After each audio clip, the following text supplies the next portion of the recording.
A mí yo me siento tuyo, yo sé que tú te sientes mía. Y la novia siento tuyo, que con él te sientes fría. La palabra herencia normalmente se relaciona con el pasado, con lo que recibimos de nuestros progenitores. Todos los seres vivos somos herederos de un bien fundamental, el material genético, que se transmite de generación en generación por el proceso de división o reproducción celular. En el video de hoy vamos a ver una introducción a la reproducción celular. Como todos los organismos, las células tienen un ciclo vital que abarca juventud, madurez y vejez. Al final de su ciclo vital, las células se dividen o se mueren. El crecimiento de un organismo pluricelular depende de la división celular. Como ya sabemos, todos los organismos pluricelulares, independientemente de su tamaño, comienzan siendo una única célula. Un número relativamente pequeño de divisiones celulares consecutivas pueden transformar una única célula en un organismo con varios miles de millones de células. Por ejemplo, si una célula y sus descendientes continúan dividiéndose 50 veces consecutivas, habrían dado lugar a más de 1 billón de células.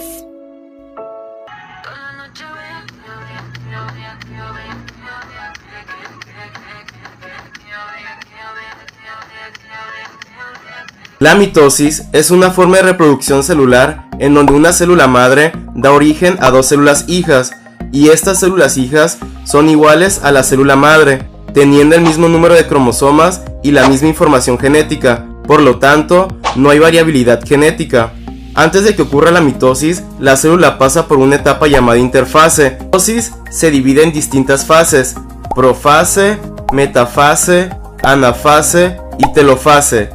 En la profase, el ADN se organiza dando lugar a los cromosomas. Los centriolos se van a los extremos de la célula y empiezan a sacar unas fibras llamadas microtúbulos. Al finalizar la profase, la membrana nuclear se desintegra, dejando los cromosomas libres en el citoplasma. En la metafase, los cromosomas se pegan a los microtúbulos y quedan posicionados en la mitad de la célula. El centro de los cromosomas se llaman centrómero, y en el centrómero hay unos pequeños hoyos que se llaman cinetocoro, y es aquí precisamente en donde los cromosomas se pegan a los microtúbulos. En la anafase, cada cromosoma se divide en 2 cromátidas y empiezan a acercarse poco a poco a los centriolos. En la telofase, las cromátidas alcanzan a los centriolos y aparece en la membrana nuclear, formándose 2 núcleos. Después el citoplasma se estira y se parte para formar 2 células. A esto se le llama citocinesis. Interesante.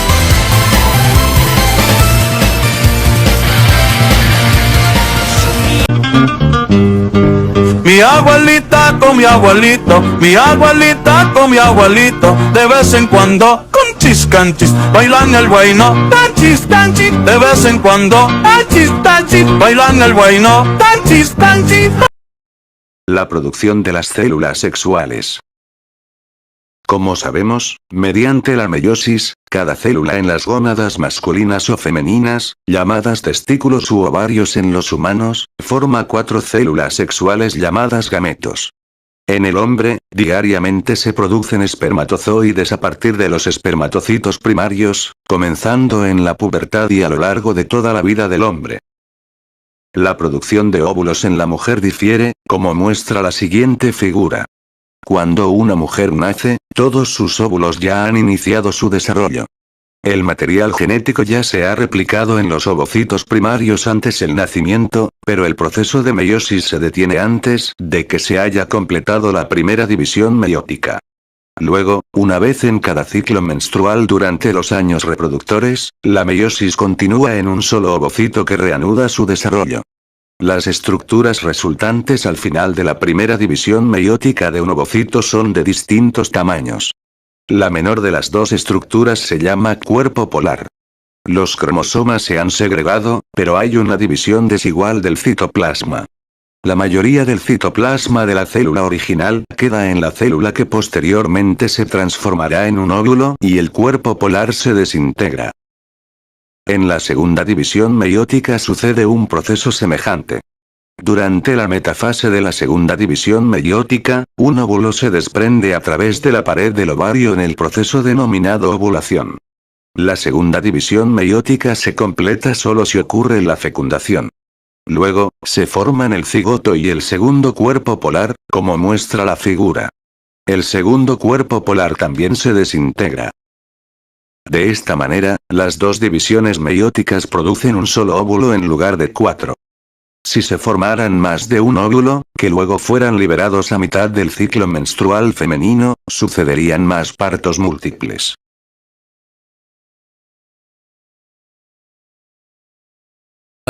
Muy desgraciado me siento por pajearme a diario. Yo no estoy bien desde pequeño que me estoy tocando. De niño pensé que por eso lo iba a morirme y con 16 creo que era de verdad lo anticipado. La gametogénesis es el proceso mediante el cual se forman los gametos masculinos y femeninos en las gónadas. En el caso del hombre, la formación de los espermatozoides se denomina espermatogénesis y tiene lugar en los testículos. Por otro lado, en la mujer, la formación del ovocito se denomina ovogénesis y se lleva a cabo en los ovarios. Pero, ¿en dónde tienen su origen estos gametos? Los gametos tienen su origen en las células germinales primordiales, que van a aparecer en el saco vitelino a finales de la tercera e inicios de la cuarta semana. De ahí, de este lugar, van a migrar por los tejidos mediante movimientos ameboideos, hasta llegar a las gónadas en desarrollo, y llegan a ellas a finales de la cuarta y quinta semana. Durante la migración y también al llegar a las gónadas, las células germinales llevan a cabo varias divisiones por mitosis para aumentar su número de células. Sin embargo, para poder llevar a cabo la fecundación, deben atravesar por el proceso de gametogénesis. Este proceso se desarrolla en 3 fases. La primera es la de multiplicación o proliferación. La segunda es de crecimiento y la tercera es de maduración. En la fase de multiplicación, las células germinales aumentan su número por medio de sucesivas divisiones mitóticas. En la fase de crecimiento, las ovogonias aumentan su volumen plasmático y se diferencian en ovocitos primarios. Y en el caso de las espermatogonias, aumentan ligeramente su volumen y se eleva el número de mitocondrias a nivel del citoplasma, convirtiéndolas en espermatocitos primarios. En este periodo también se inicia la profase de la primera división de maduración. Y en la fase de maduración, los espermatocitos y los ovocitos primarios reducen su número de cromosomas y adquieren características morfológicas que los habilitan para la fecundación. En el caso de la espermatogénesis, antes de completar su maduración, se añade una fase más llamada espermiogénesis, en la que las espermátidas se van a convertir en espermatozoides.